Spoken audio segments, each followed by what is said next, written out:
Yes people, good morning, good afternoon, good evening to all of you. कैसे हैं सब लोग? होप सो आप सब लोग बहुत बढ़िया रहेंगे। मैं बता दूं, मैं भी बहुत अच्छा हूं। तो आज हम एक टॉपिक रिवाइज करने वाले हैं जिसका नाम है set of and carry forward of the losses करके। ठीक है, तो सबसे पहले अपन पढ़ेंगे सेट ऑफ और उसके बाद हम पढ़ेंगे carry forward and set of. तो पहले हम पढ़ते हैं सेट ऑफ। सेट ऑफ क्या होता है? तो देखिए, set of of losses means अगर मान लो कहीं पे एक जगह लॉस है और एक जगह अगर गेन है तो उसको वापस में सेट ऑफ कर लेते हैं, आपस में उसको सेट ऑफ कर लेते हैं। That is called set off. I can take a example कि मान लो अगर हाउस प्रॉपर्टी हेड में मुझे कोई लॉस हो गया और अगर पीजीबीपी हेड में कोई गेन है, उसको आपस में सेट ऑफ कर देते हैं। That is called set of. तो सेट ऑफ पढ़ने के लिए सबसे पहली सेक्शन होती है सेक्शन 70, और 70 बोलती है intra head adjustment. Intra head adjustment का मतलब होता है एक ही हेड के अंदर अंदर। एक होता है इंटर हेड एडजस्टमेंट। इंटर का मतलब होता है दूसरे हेड में। इंटर जो वर्ड है ना, उसको पढ़ने पे लगता अंदर अंदर है बट होता बाहर बाहर है। आप लोगों ने जीएसटी में पढ़ा होगा inter like state sale. Inter state का मतलब दूसरे स्टेट में सेल होती है, that is called inter state sale. और इंट्रा स्टेट का मतलब एक ही स्टेट के अंदर अंदर होती है, उसको बोला जाता है इंट्रा स्टेट सेल। तो सबसे पहले हम पढ़ रहे हैं intra head adjustment. Intra head adjustment का मतलब क्या होता है कि अगर एक ही हेड के अंदर अंदर मींस आप ही के घर में अगर कोई तकलीफ है तो घर वाला मेंबर ही उसको हेल्प कर देगा। That is called your intra head adjustment. Inter head adjustment क्या होता है? जब एक घर में तकलीफ है और दूसरे घर वाले उसकी हेल्प कर रहे हैं, that is called inter head adjustment. तो चलो अपन पड़ोसी से हेल्प बाद में मांगेंगे, पहले अपने घर में ही हेल्प करा लेते हैं।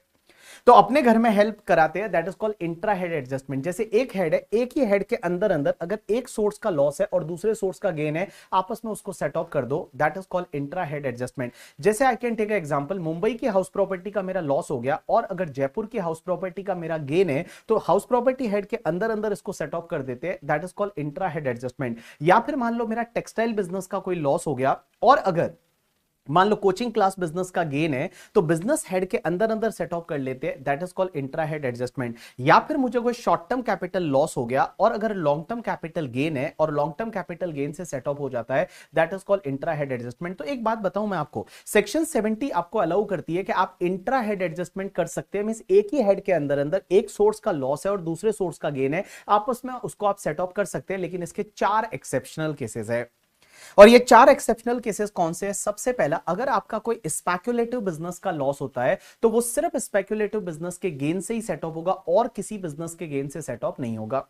दूसरा, अगर आपका स्पेसिफाइड बिजनेस का loss, specified business you know that वो पीजीबीपी में हमने पढ़े थे 14 business, cold chain, facility, warehousing, hotel, hospital and all. तो वो जो स्पेसिफाइड बिजनेस है 14 बिजनेस, उनका अगर लॉस होता है तो स्पेसिफाइड बिजनेस के गेन से ही सेट ऑफ हो सकता है, बाकी किसी से नहीं हो सकता। तीसरा, अगर आपको लॉन्ग टर्म कैपिटल लॉस होता है ना, वो सिर्फ लॉन्ग टर्म कैपिटल गेन से ही सेट ऑफ होगा, कभी भी शॉर्ट टर्म कैपिटल गेन से सेट ऑफ नहीं होगा। और owning and maintaining race horses का लॉस है, यहां पे मैं owning and maintaining race horses बोल रहा हूं, हॉर्स रेसेस नहीं बोल रहा हूं, रेस हॉर्सेस बोल रहा हूं। इसका मतलब मैं घोड़ों की बात कर रहा हूं। बहुत सारे लोग होते हैं जो क्या करते हैं, घोड़ों को ओन करते हैं, मेंटेन करते हैं। ऐसी एक्टिविटी से अगर कोई लॉस हुआ तो वो owning and maintaining race horses के गेन से ही सेट ऑफ हो सकता है। तो देखो, सबसे पहले मैंने क्या बोला, intra head adjustment. Intra head adjustment mean जैसे 5 हेड है, अलग अलग हेड है, ठीक है, तो 5 ही घर है, उस घर के अंदर अंदर मतलब किसी भी हेड के अंदर अंदर आप एडजस्टमेंट कर सकते हैं। बट उसके 4 एक्सेप्शनल केसेस है। पहला, तो स्पेक्युलेटिव बिजनेस का लॉस हुआ तो वो सिर्फ स्पेक्युलेटिव बिजनेस के गेन से ही सेट ऑफ होगा। स्पेसिफाइड बिजनेस का लॉस है तो वो सिर्फ स्पेसिफाइड बिजनेस के गेन से सेट ऑफ होगा। लॉन्ग टर्म कैपिटल लॉस हुआ तो वो सिर्फ लॉन्ग टर्म कैपिटल गेन से ही सेट ऑफ होगा। और ओनिंग एंड मेंटेनिंग रिसोर्सेज का लॉसेज है, वो सिर्फ ओनिंग एंड मेंटेनिंग रिसोर्सेज से ही सेट ऑफ होगा। अब एक बात बताओ, अगर मैं कैपिटल गेन हेड की बात करूं तो कैपिटल गेन हेड में दो चीजें हो सकती है, आइदर लॉन्ग टर्म और short term. Capital gain head को आप ऐसे याद रखेंगे, ये एक अंबानी फैमिली है, मिस मुकेश अंबानी बड़ा भाई और अनिल अंबानी छोटा भाई। मुकेश अंबानी बड़ा भाई उसको लॉन्ग टर्म बोलेंगे और अनिल अंबानी छोटा भाई उसको अपन शॉर्ट टर्म बोलेंगे। अब एक बात बताओ, मैं क्या बोल रहा हूं कि अगर लॉन्ग टर्म कैपिटल लॉस होता है तो वो सिर्फ लॉन्ग टर्म कैपिटल गेन से ही सेट ऑफ हो सकता है और किसी से नहीं हो सकता। इसका मतलब शॉर्ट टर्म कैपिटल लॉस हो गया तो short term capital loss long term capital gain से as well as short term capital gain से सेट ऑफ हो सकता है। लेकिन लॉन्ग टर्म कैपिटल लॉस हुआ तो वो सिर्फ लॉन्ग टर्म कैपिटल गेन से ही सेट ऑफ होगा। इसका मतलब यह हुआ, आप इसको ऐसे याद रखेंगे कि कभी भी अंबानी फैमिली में बड़ा भाई छोटे भाई की हेल्प कर सकता है बट छोटा भाई बड़े भाई की हेल्प नहीं कर सकता। आपको क्या लगता है, आज अनिल अंबानी को अगर हेल्प चाहिए तो मुकेश अंबानी कर सकता है? ऑब्वियसली कर सकता है, बहुत पैसा है मुकेश अंबानी के पास। बट अगर मान लो मुकेश अंबानी को हेल्प चाहिए तो क्या अनिल अंबानी कर सकता है? आंसर इज नहीं कर सकता। तो इसका मतलब ये हुआ कि एक बात बताइए, शॉर्ट टर्म कैपिटल लॉस है, मींस अनिल अंबानी को हेल्प चाहिए तो वो शॉर्ट टर्म कैपिटल गेन से भी सेट ऑफ हो सकता है, लॉन्ग टर्म कैपिटल गेन से भी सेट ऑफ हो सकता है। बट अगर लॉन्ग टर्म कैपिटल लॉस है तो वो सिर्फ लॉन्ग टर्म कैपिटल गेन से ही सेट ऑफ होगा और शॉर्ट टर्म कैपिटल गेन से सेट ऑफ नहीं हो सकता है। और बड़ा ही लॉजिकल है। एक बात बताओ, लॉन्ग टर्म पे टैक्स रेट रहती है 20% और शॉर्ट टर्म पे टैक्स रेट रहती है नॉर्मल टैक्स रेट, और you can say that the 30%। तो आप ही लॉजिकली सोचिए कि अगर मान लो आपका लॉन्ग टर्म कैपिटल लॉस हो गया तो लॉन्ग टर्म कैपिटल लॉस में 20% वाला लॉस है और शॉर्ट टर्म कैपिटल गेन है, शॉर्ट टर्म कैपिटल गेन 30% वाला है, तो क्या गवर्नमेंट है वो 20% वाले लॉस को क्या 30% के गेन से सेट ऑफ करने देगी? आंसर इज नो, वो उससे सेट ऑफ करने नहीं देगी। तो अगर लॉन्ग टर्म कैपिटल लॉस होता है तो सिर्फ वो लॉन्ग टर्म कैपिटल गेन से ही सेट ऑफ हो सकता है, शॉर्ट टर्म कैपिटल गेन से सेट ऑफ नहीं हो सकता। तो देखिए बड़ा सिंपल सा पॉइंट है, section 70 intra head adjustment means एक ही हेड के अंदर अंदर अगर एक सोर्स का लॉस है दूसरे सोर्स का गेन है, आप सेट ऑफ कर लो। बट उसके 4 एक्सेप्शन है। एक तो स्पेक्युलेटिव बिजनेस का लॉस सिर्फ स्पेक्युलेटिव बिजनेस के गेन से सेट ऑफ होगा, स्पेसिफाइड बिजनेस का लॉस सिर्फ स्पेसिफाइड बिजनेस के गेन से सेट ऑफ होगा, लॉन्ग टर्म कैपिटल लॉस सिर्फ लॉन्ग टर्म कैपिटल गेन से सेट ऑफ होगा, ओनिंग एंड मेंटेनिंग रिसोर्सेज का लॉस सिर्फ ओनिंग एंड मेंटेनिंग रिसोर्सेज से सेट ऑफ होगा। उसके बाद में जब आप अपने घर के अंदर एडजस्टमेंट कर लेते हैं और घर के अंदर अगर हेल्प करने वाला कोई नहीं है तो आप दूसरे घर पे जाते हैं जिसको बोला जाता है inter head adjustment. Inter head adjustment का मतलब होता है कि अगर मान लो आपका कोई लॉस है वो इंट्रा हेड एडजस्टमेंट से सेट ऑफ नहीं होता है तो फिर आप दूसरे हेड से जाके हेल्प मांगते हैं। ऑब्वियसली सीधी सी बात है, अगर मान लो आपको कोई तकलीफ होती है, आपके घर वाले कोई हेल्प नहीं कर पाते, तब फिर आप पड़ोसियों के पास में जाते हो, दूसरे हेड में जाते हो, that is called inter head adjustment. तो क्वेश्चन ये आता है कि सर एक हेड का लॉस क्या दूसरे हेड के गेन से सेट ऑफ हो सकता है? एब्सोल्युटली हो सकता है, कोई दिक्कत नहीं है करके, ठीक है। बट आपका सेम प्रीवियस ईयर में होना चाहिए। अब ये सेम प्रीवियस ईयर क्या होता है अभी मैं थोड़ी देर में आपको सिखा दूंगा, लेकिन मैं आपको बताऊं यहां पे टोटल 6 एक्सेप्शनल केसेस है, टोटल 6 एक्सेप्शनल केसेस है। में आप दूसरे हेड से हेल्प ले सकते हो, जैसे हाउस प्रॉपर्टी का लॉस हुआ, सैलरी गेन, सैलरी हेड के गेन से सेट ऑफ कर सकते हो, या हाउस प्रॉपर्टी का लॉस है बिजनेस से सेट ऑफ कर सकते हो, बिजनेस का लॉस कैपिटल गेन से सेट ऑफ कर सकते हो। बट इसके कुछ एक्सेप्शनल केसेस है, 4 एक्सेप्शनल केसेस तो वो के वो जो हमने इंट्रा हेड में पढ़े थे कि अगर स्पेक्युलेटिव बिजनेस का लॉस हुआ तो सिर्फ स्पेक्युलेटिव बिजनेस से ही सेट ऑफ होगा, स्पेसिफाइड बिजनेस का लॉस हुआ तो सिर्फ स्पेसिफाइड बिजनेस से ही सेट ऑफ होगा, लॉन्ग टर्म कैपिटल लॉस हुआ तो सिर्फ लॉन्ग टर्म कैपिटल गेन से ही सेट ऑफ होगा, ओनिंग एंड मेंटेनिंग रिसोर्सेज सिर्फ ओनिंग एंड मेंटेनिंग रिसोर्सेज से ही सेट ऑफ होगा। अब यहां पे 2 एक्सेप्शनल केसेस और है। सबसे पहला तो अगर शॉर्ट टर्म कैपिटल लॉस हुआ तो वो सिर्फ शॉर्ट टर्म कैपिटल गेन या लॉन्ग टर्म कैपिटल गेन से ही सेट ऑफ होगा, बाकी और किसी हेड से सेट ऑफ नहीं हो सकता। देखो शॉर्ट टर्म कैपिटल लॉस हुआ तो वो सिर्फ शॉर्ट टर्म कैपिटल गेन या लॉन्ग टर्म कैपिटल गेन से ही सेट ऑफ होगा और किसी हेड से सेट ऑफ नहीं हो सकता। एंड लास्ट वाला एक बात बताओ, बिजनेस के जो लॉसेस होते हैं ना वो किसी भी हेड से सेट ऑफ हो सकते हैं अदर देन सैलरी, सैलरी से सेट ऑफ नहीं हो सकते। आपके बिजनेस के लॉसेस है वो किसी भी हेड से सेट ऑफ हो सकते हैं, बट सैलरी को छोड़ के, मीन सैलरी से सेट ऑफ नहीं हो सकते, सैलरी को छोड़ के किसी भी हेड से सेट ऑफ हो सकते हैं। एक बात बताओ, यहां पे मैं आपको क्या बोल रहा हूं, देखो कैपिटल गेन हेड में 2 चीजें हो सकती है और मैंने बोला अंबानी फैमिली। आप ऐसे याद रखना, capital gain head is Ambani family. बड़ा भाई छोटे भाई की हेल्प कर सकता है, छोटा भाई बड़े भाई की हेल्प नहीं कर सकता। एक और चीज समझना, अगर मान लो यहां पे जो अंबानी फैमिली है ना वो कैपिटल गेन हेड है, एक चीज ध्यान रखना, ये लोग दुनिया की हेल्प कर सकते हैं बट दुनिया इनकी हेल्प नहीं कर सकती। आप एक बात समझिए, जैसे हाउस प्रॉपर्टी का लॉस है कैपिटल गेन से सेट ऑफ हो सकता है, यस हो सकता है। बिजनेस का लॉस है कैपिटल गेन से सेट ऑफ हो सकता है, यस। ये दूसरों की हेल्प कर सकते हैं लेकिन इनकी खुद की हेल्प करने वाला बाहर से नहीं आ सकता। आप एक बात बताइए, लॉन्ग टर्म कैपिटल लॉस है तो सिर्फ लॉन्ग टर्म कैपिटल गेन से सेट ऑफ होगा, और अगर शॉर्ट टर्म कैपिटल लॉस हुआ तो सिर्फ शॉर्ट टर्म कैपिटल गेन या लॉन्ग टर्म कैपिटल गेन से सेट ऑफ होगा और किसी अदर हेड की इनकम से सेट ऑफ नहीं होगा। तो अंबानी फैमिली, आप समझिए मुकेश अंबानी को कोई दिक्कत है तो कोई हेल्प नहीं कर सकता, सिर्फ लॉन्ग टर्म कैपिटल गेन ही कर सकता है। अनिल अंबानी को हेल्प चाहिए तो मुकेश अंबानी कर सकता है, बाकी कोई नहीं कर सकता करके, ठीक है। इसका मतलब ये हुआ एक अंबानी फैमिली है, ये दुनिया की हेल्प कर सकते हैं, ये दूसरों की हेल्प कर सकते हैं, बट इसके हेड की हेल्प करने के लिए बाहर से कोई नहीं आ सकता है। अब एक बात समझना, जो मैंने आपको सिखाया उसकी एक मैंने समराइजर दे रखा है, समरी दे रखा है, जिसको आपको माइंड मैपिंग में दिमाग में डालना है। जो मैंने आपको पढ़ाया अगर वो समझ में आया होगा तो ये आपको समझ में आएगा। सबसे पहले सैलरी हेड में क्या लॉस हो सकता है? हो ही नहीं सकता। सैलरी में सैलरी निल हो सकती है, सैलरी नेगेटिव नहीं हो सकती कभी भी। दूसरा, हाउस प्रॉपर्टी हेड का लॉस हो सकता है, आंसर इज यस। अगर देखो हाउस प्रॉपर्टी हेड में आपको लॉस दिख जाता है तो आप क्या करोगे, पहले इंट्रा हेड एडजस्टमेंट करोगे, मींस हाउस प्रॉपर्टी हेड में और कोई गेन है तो उससे सेट ऑफ कर दो। उसके बाद में आप इंटर हेड एडजस्टमेंट करोगे, मींस हाउस प्रॉपर्टी हेड का लॉस किसी दूसरे हेड के गेन से सेट ऑफ होगा। लेकिन इसमें एक चीज ध्यान रखना, हाउस प्रॉपर्टी हेड का जो लॉस होता है ना, वो किसी दूसरे हेड से सेट ऑफ हो सकता है, बट मैक्सिमम 2 लाख रुपीज तक, मैक्सिमम 2 लाख रुपीज तक सेट ऑफ हो सकता है, उससे ज्यादा नहीं हो सकता। अगर उससे ज्यादा है तो बाकी वाला लॉस आपको कैरी फॉरवर्ड करना पड़ेगा। और उसके बाद में अगर इंट्रा हेड एडजस्टमेंट कर दिया, इंटर हेड एडजस्टमेंट कर दिया, उसके बाद भी हाउस प्रॉपर्टी हेड का लॉस बचा, तो उसको आप कैरी फॉरवर्ड करोगे। उसके बाद में पीजीबीपी हेड में लॉस हो सकता है, आंसर इज यस। आपको एक सिंपल सी चीज बताओ, देखो पीजीबीपी हेड में अगर आपको स्पेक्युलेटिव बिजनेस का लॉस दिख जाता है, तो आपको देखना है स्पेक्युलेटिव बिजनेस का कोई गेन है या नहीं, उससे सेट ऑफ होगा। और उसके बाद में अगर बचता है तो सीधा उसको कैरी फॉरवर्ड कर दो।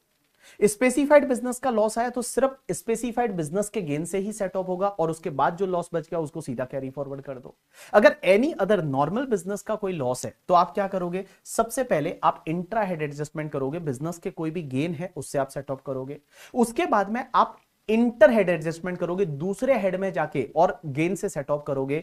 लेकिन इसमें एक चीज ध्यान रखना, अदर देन सैलरी, सैलरी से आप सेट ऑफ नहीं कर सकते बिजनेस के लॉसेस, और बाकी जो बिजनेस के लॉसेस जो भी बचेंगे वो आप कैरी फॉरवर्ड करोगे। यहां पे एक और चीज समझना, मैं आपको क्या बोल रहा हूं, स्पेक्युलेटिव बिजनेस का लॉस होता है तो वो स्पेक्युलेटिव बिजनेस के गेन से ही सेट ऑफ होगा, नॉर्मल बिजनेस के गेन से सेट ऑफ नहीं होगा। लेकिन इसमें एक चीज ध्यान रखना, अगर नॉर्मल बिजनेस का लॉस है और स्पेक्युलेटिव बिजनेस का गेन है, तो क्या नॉर्मल बिजनेस का लॉस स्पेक्युलेटिव बिजनेस के गेन से सेट ऑफ हो सकता है? नहीं, आंसर इज यस, हो सकता है, कोई दिक्कत नहीं। बिकॉज रेस्ट्रिक्शन किस पे है कि स्पेक्युलेटिव बिजनेस का लॉस लॉस लॉस होता है तो वो स्पेक्युलेटिव बिजनेस के गेन से सेट ऑफ होगा, बट स्पेक्युलेटिव बिजनेस का अगर गेन होता है और नॉर्मल बिजनेस का लॉस होता है तो वो आपस में आप सेट ऑफ कर सकते हो, कोई दिक्कत नहीं है। अब अगर मैं कैपिटल गेन हेड की बात करूं, तो कैपिटल गेन हेड में एक बात बताइए, अगर शॉर्ट टर्म कैपिटल लॉस होता है तो वो शॉर्ट टर्म कैपिटल गेन से या लॉन्ग टर्म कैपिटल गेन से सेट ऑफ हो जाएगा, और अगर मान लो लॉन्ग टर्म कैपिटल लॉस होता है तो वो सिर्फ लॉन्ग टर्म कैपिटल गेन से ही सेट ऑफ होगा, और उसके बाद में जो भी बचेगा उसको आप कैरी फॉरवर्ड करोगे। उसके बाद में इनकम फ्रॉम अदर सोर्सेज में अगर आपका owning and maintaining race horses का लॉस है तो वो आप owning and maintaining race horses से सेट ऑफ करो, और उसके बाद में उसको कैरी फॉरवर्ड कर दो। अदर सोर्सेज के अगर कोई अदर लॉसेज है तो वो पहले आपका इंट्रा हेड होगा, उसके बाद इंटर हेड होगा, लेकिन उसको कैरी फॉरवर्ड नहीं कर सकते। अदर सोर्सेज के कोई भी लॉसेज है वो कैरी फॉरवर्ड आप नहीं कर सकते है करके, ठीक है। अब एक और चीज समझना, सर एक बात बताओ, जैसे फॉर एन एग्जांपल, एक एग्जांपल लेता हूं, एग्जांपल से आप समझने की कोशिश करना। जैसे करंट ईयर में हाउस प्रॉपर्टी का लॉस है, मेरा बिजनेस का गेन है करंट ईयर का, ठीक है, करंट ईयर का हाउस प्रॉपर्टी का लॉस है, बिजनेस का गेन है, और पुराना भी बिजनेस का लॉस है, तो मैं बिजनेस के गेन से पहले करंट ईयर का हाउस प्रॉपर्टी का लॉस सेट ऑफ करूं, या फिर पुराना वाला बिजनेस लॉस पहले सेट ऑफ कर दूं बिजनेस की इनकम से? राइट आंसर इज पहले आपको करंट ईयर के लॉसेस सेट ऑफ करने हैं, उसके बाद पुराने वाले ब्रॉट फॉरवर्ड लॉसेस को आपको देखना है।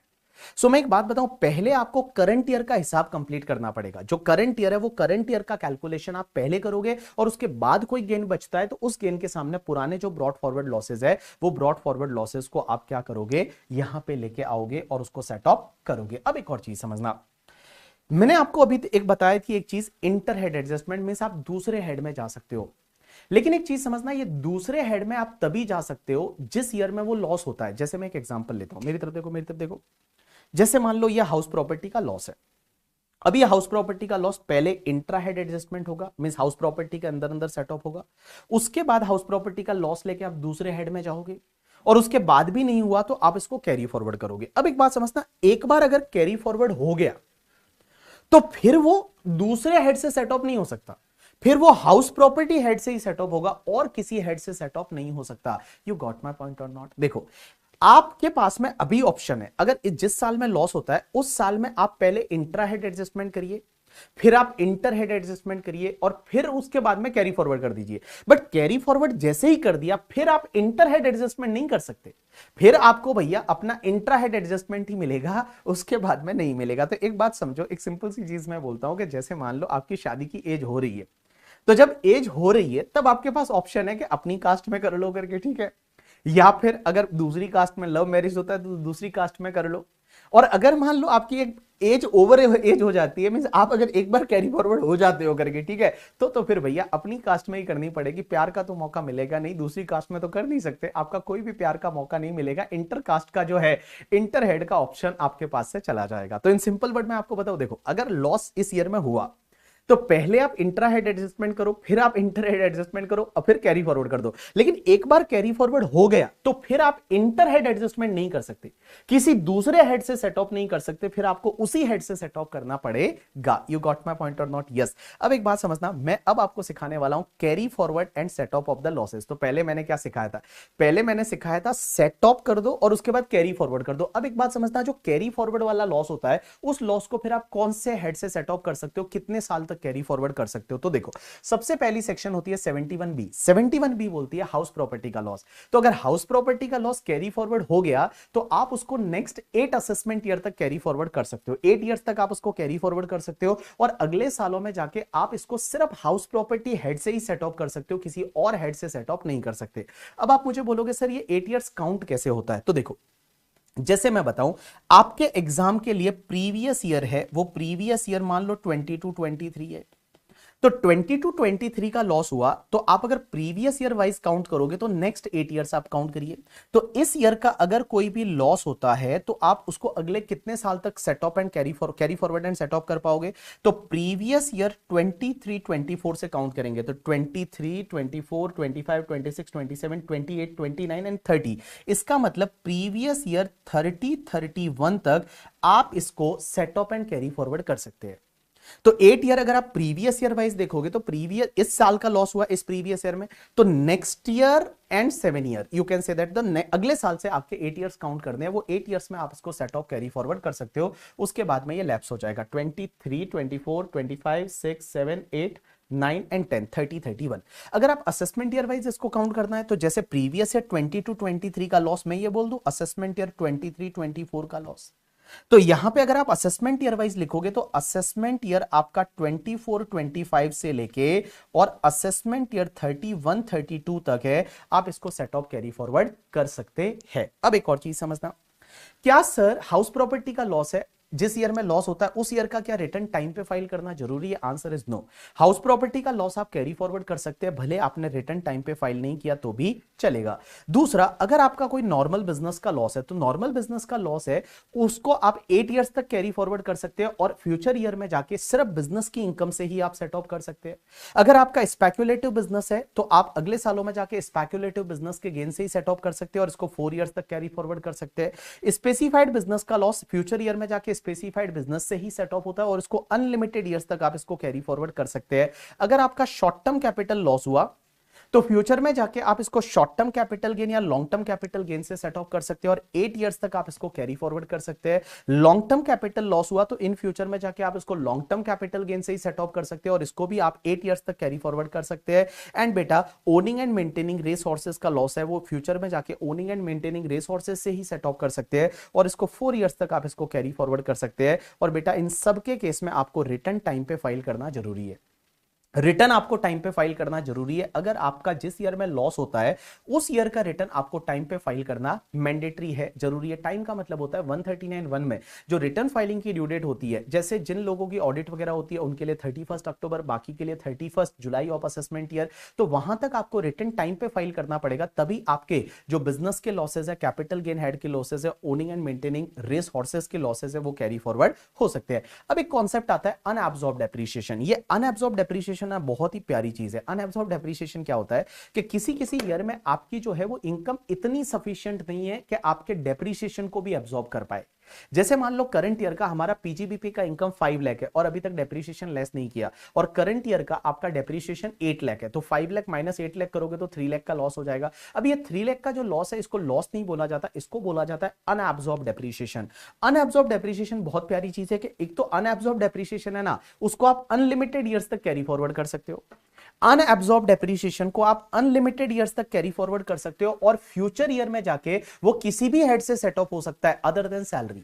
सैलरी को छोड़ के वो किसी भी हेड से सेट ऑफ हो सकता है। देखो, बिजनेस का लॉस तो एक बार अगर कैरी फॉरवर्ड हो गया ना तो वो सिर्फ बिजनेस की इनकम से सेट ऑफ होता है, लेकिन बेटा अनएब्सॉर्ब डेप्रिसिएशन ऐसी चीज है अगर ये कैरी फॉरवर्ड हो गया तो फ्यूचर ईयर में जाके किसी भी हेड से सेट ऑफ हो सकता है अदर देन सैलरी, और इसके लिए रिटर्न भी आपको टाइम पे फाइल करने की जरूरत नहीं है। रिटर्न भी आपको टाइम पे फाइल करने की जरूरत नहीं है। अब एक और चीज समझना, यहां पे कुछ नोट्स दे रखे हैं। सबसे पहला नोट तो ये कि अगर मान लो आपकी कोई इनकम एग्जेम्प्ट होती है तो उसका लॉसेस क्या होगा। जैसे एग्रीकल्चर इनकम एग्जेम्प्ट है तो उसके लॉसेस का क्या होगा, कुछ भी नहीं होगा। लॉसेस है वो तेल लेने गए, गोज टू बाय ऑयल, उसको कुछ भी देखने की जरूरत नहीं है।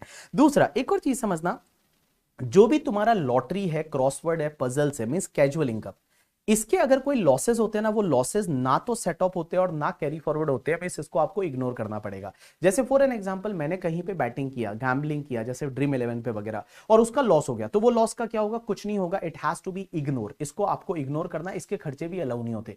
जैसे अदर सोर्सेज में हमने देखा था कि अगर आपकी लॉटरी टिकट खरीदा तो लॉटरी टिकट का खर्चा क्या विनिंग के सामने एडजस्ट होगा, आंसर इज नो, वो कुछ भी विनिंग के सामने एडजस्ट नहीं होगा। तो अगर आपका कोई भी लॉटरी, कार्ड गेम, रेसेस का कोई भी लॉस है, वो लॉसेस आपको सेट ऑफ नहीं कर सकते, उसको इग्नोर करना है। दूसरी चीज, एक और चीज ध्यान रखना कि भैया अगर मान लो आपकी लॉटरी की इनकम है ना, इसके सामने दूसरे कोई लॉसेस सेट ऑफ नहीं हो सकते, मींस ये ग्रॉस इनकम सीधा टैक्सेबल होगी 30% की रेट से। जैसे फॉर एन एग्जांपल, मेरा लॉटरी का इनकम है 1 लाख, क्या मैं हाउस प्रॉपर्टी के लॉसेस सेट ऑफ कर सकता हूं, कैपिटल गेन के लॉसेस, आंसर इज नो। जो कैजुअल इनकम होती है ना, वो सीधी टैक्सेबल होती है 30% से, उसके सामने कोई भी दूसरे लॉसेस है वो सेट ऑफ नहीं हो सकते। अब एक और चीज समझना, अगर आपका कोई बिजनेस है जो पहले आप करते थे लेकिन उसको डिसकंटिन्यू कर दिया, उससे रिलेटेड कोई लॉस है या अनअब्सॉर्ब डेप्रिसिएशन है, क्या उसको आप सेट ऑफ कैरी फॉरवर्ड कर सकते हो, आंसर इज एब्सोल्युटली यस, उसको आप set of and carry forward कर सकते हो। अगर मान लो पुराना तुम्हारा कोई भी बिजनेस है जो डिसकंटिन्यू हो गया, उसके जो लॉसेस है उसको भी आप सेट ऑफ कैरी फॉरवर्ड कर सकते हो। अब एक और चीज समझना,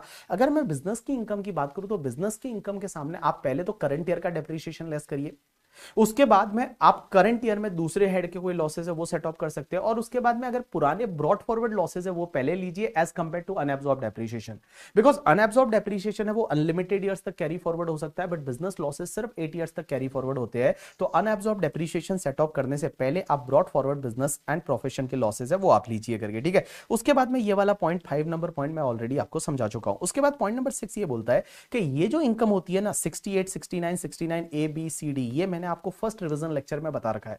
अगर आप फर्स्ट रिवीजन लेक्चर देखोगे उसमें कैश क्रेडिट वगैरह के बारे में मैंने बोला है। तो ये जो कैश क्रेडिट वगैरह होता है ना, ये वाली इनकम के सामने कोई भी लॉसेस सेट ऑफ नहीं होते, और ये सीधा आपका 60% की रेट से ये इनकम टैक्सेबल होती है under section 115 BBE. 60% plus 25% surcharge plus 4% health and education cess, तो 78% इफेक्टिव टैक्स रेट रहती है और 78% से टैक्सेबल होती है। इस इनकम के सामने आपके कोई भी लॉसेस वगैरह है वो आप सेट ऑफ नहीं कर सकते, ये सीधा टैक्सेबल हो जाएगी। अब एक और चीज समझना, अगर शेयर मार्केट की अगर मैं बात करूं तो शेयर मार्केट का जो लॉसेस है वो लॉसेस क्या माना जाएगा। तो देखो सबसे बड़ी सिंपल सी चीज है कि अगर मान लो आप शेयर्स की डिलीवरी लेते हो, डिलीवरी का मतलब होता है जैसे आप शेयर खरीदते हो T+2 में 2 दिन में आपके अकाउंट में वो शेयर आ जाता है, that is called delivery based transaction. अगर आपका डिलीवरी बेस्ड ट्रांजेक्शन है और अगर वो शेयर आपका स्टॉक इन ट्रेड है तो उस केस में आपका जो भी लॉस होगा वो पीजीबीपी का लॉस आएगा। लेकिन अगर मान लो वो शेयर से वो कैपिटल असेट है तो जो भी लॉस आएगा वो कैपिटल गेन हेड का लॉस होगा। तो अगर मान लो आपके शेयर है वो as a stock in trade है तो पीजीबीपी का लॉस, और अगर वो कैपिटल असेट है तो कैपिटल गेन हेड का लॉस हो जाएगा।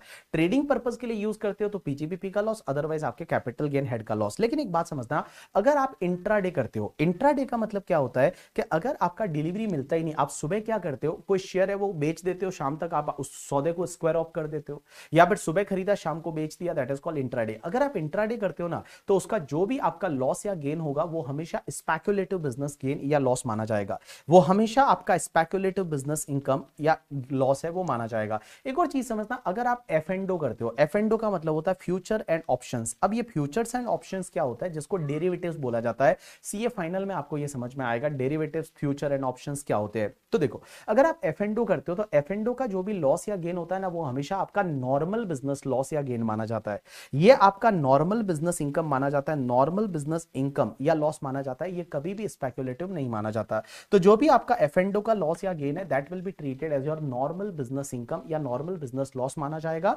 और इसको स्पेक्युलेटिव नहीं मानते, सिर्फ इंट्राडे है उसको स्पेक्युलेटिव मानते हैं। अगर एफ एंड ओ है, फ्यूचर एंड ऑप्शंस, डेरिवेटिव्स है, उसका जो भी लॉस या गेन है वो आपका नॉर्मल बिजनेस लॉस या गेन माना जाएगा। यू गॉट माय पॉइंट और not? Yes. So this is the completion of your topic set of and carry forward. बहुत ही सिंपल सा टॉपिक है ये, टॉपिक है ना बहुत ईजी है और बहुत ही डिफिकल्ट है। मेरी आपसे रिक्वेस्ट रहेगी कि ये टॉपिक सुनने के बाद फटाफट जितने भी कंपाइलर के क्वेश्चन है उसको मिला दो, उसको मिलाओ क्वेश्चन को, फटाफट क्वेश्चन कर लो, और जैसे ही आपके क्वेश्चन हो जाते हैं आपको इस टॉपिक में कॉन्फिडेंस आ जाएगा। और ये टॉपिक एग्जाम में बहुत बार 5 है, 6 है, 7 है, 8 मार्क्स है, वहां तक भी एग्जाम में बहुत बार आया है। तो आप क्या करोगे, इस टॉपिक को एक बार क्वेश्चन कर लोगे और उसके बाद में जब रिवाइज कर लोगे मजा आ जाएगा आप लोगों को। सो गाइज यही था इतना आज आपके लिए, और मैंने आपको रिवाइज कराया set of and carry forward. सबसे इजी टॉपिक है बट सबसे डिफिकल्ट टॉपिक है। ये टॉपिक जिसने प्रैक्टिस अभी कर लिया उसके लिए सबसे इजी है, और अगर आपने प्रैक्टिस नहीं किया तो आपके लिए ये सबसे डिफिकल्ट टॉपिक है करके, ठीक है। बट मेरे को पता है ना यार, आपने तो फटाफट रिवाइज करने के बाद क्वेश्चन कर ही लिए होंगे या क्वेश्चन करने वाले होंगे, और जब क्वेश्चन करने वाले हो तो ये टॉपिक आपके लिए बहुत ही ईजी है। तो अपन मिलते हैं नेक्स्ट रिविजन लेक्चर में, तब तक के लिए बाय बाय, टेक केयर।